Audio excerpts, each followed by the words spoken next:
Okay, so today we're going to read a bit from the book about acceptance.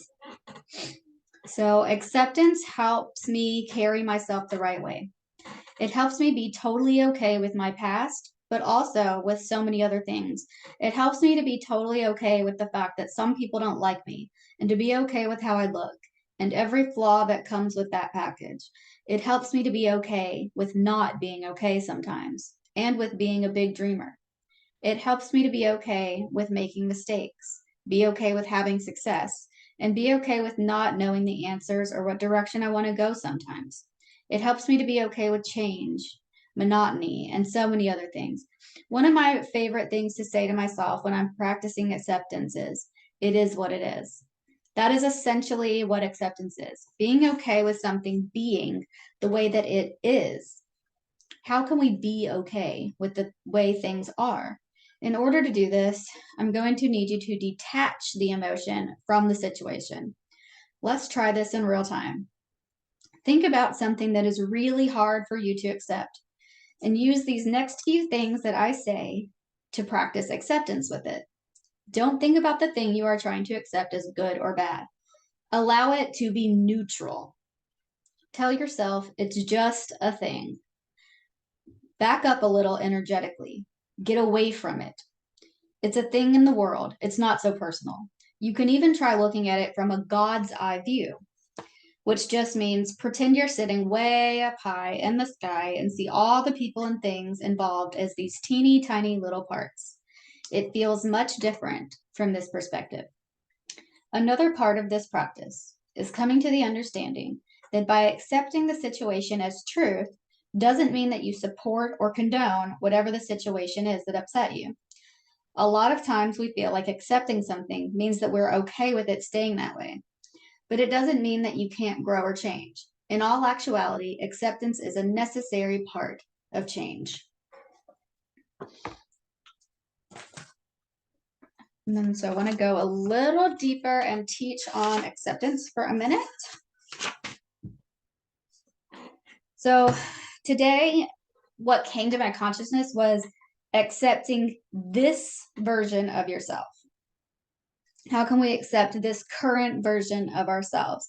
Because a lot of times we're either okay with like a past version of ourselves and we're trying to get back to that, or we can see and visualize like a future version of ourselves and we're trying to get to that next place, completely disregarding like the current self in this present moment. And that's what brings in like a lot of discomfort into our reality by rejecting the current moment. And I feel like when we accept like exactly who we are in this moment, what's happening right now, then we're able to be more present. It's when we can't accept the present moment that we try to run from it, or we shift our focus to that past version of the self, or switch our perspective to that future version of the self, or do a lot of really avoidant coping mechanisms to just try to numb out from thinking about anything, right? So that's why acceptance is so important. And it's important because we have to have that moment in our process of change. So, in order to ever really transcend like any unpleasant emotion or process or current state of being, like you have to have the acceptance first, right? Just like in our belief system changing processes, the first step is always the acceptance part, accepting where you are right now, what your current belief is. Because as soon as you accept it and you can put love on it, then that gives you the ability to kind of move to the next place. So we have to have acceptance in order to change. And acceptance is a constant process. Is this something that we're going to kind of always be doing repeatedly, possibly with some of the same things over and over again?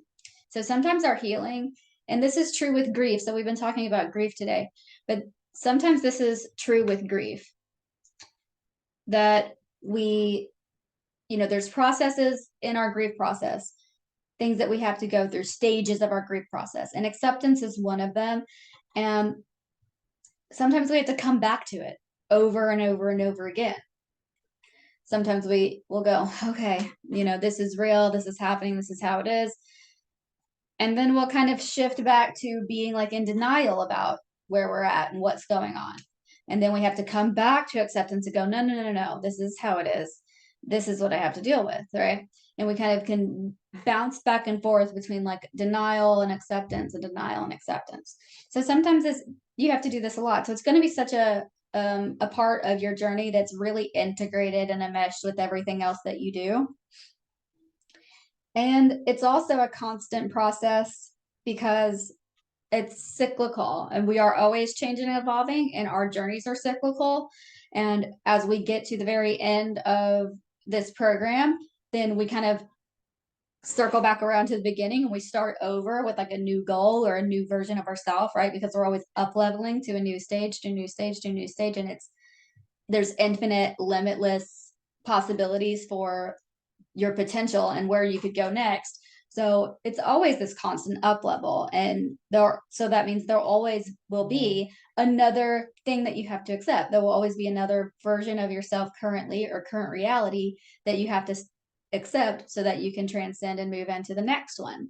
So it happens with small processes and things that are going on in your life. And then this acceptance is going to be really meaningful for those bigger, more spiritual cycles that we go through as well. So it's a constant process because we're always changing and we're always evolving. So using those, it is what it is, like statements, and I am who I am should be a really integrated part of your lifestyle. So then we also have to accept our past by kind of moving into it was what it was too, right? If we have something from a lot of us, when we come into this journey, we have tons of stuff from the past that we need to work through and deal with because we didn't know how to deal with it properly at the time that it happened. And it's still hanging out there in our consciousness and affecting us and creating anger and creating anxiety and all of those things, right? We have a whole childhood of things that we need to work through and traumas that we need to work through.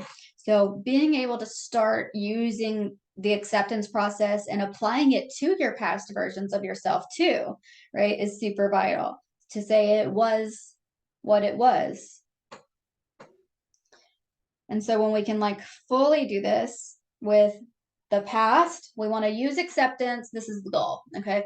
We're going to use the power of acceptance for the past, the present, and the future by doing it was what it was.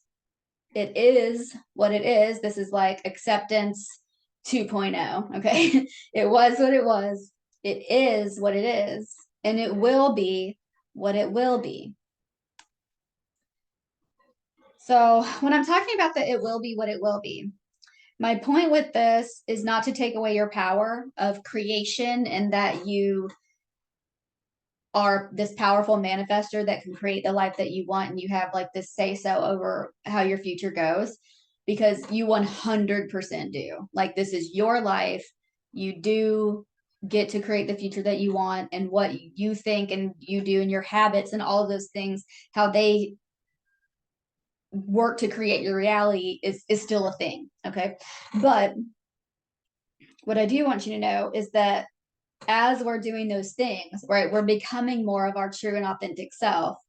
And that's a process of alignment. That's a process of aligning with God's will, because I believe 100% that when we are moving more into our true self, working on the goals, implementing the habits that are authentic to us and what make us feel good and what help us be healthier and all those things, right? That is us moving more into alignment with God's will.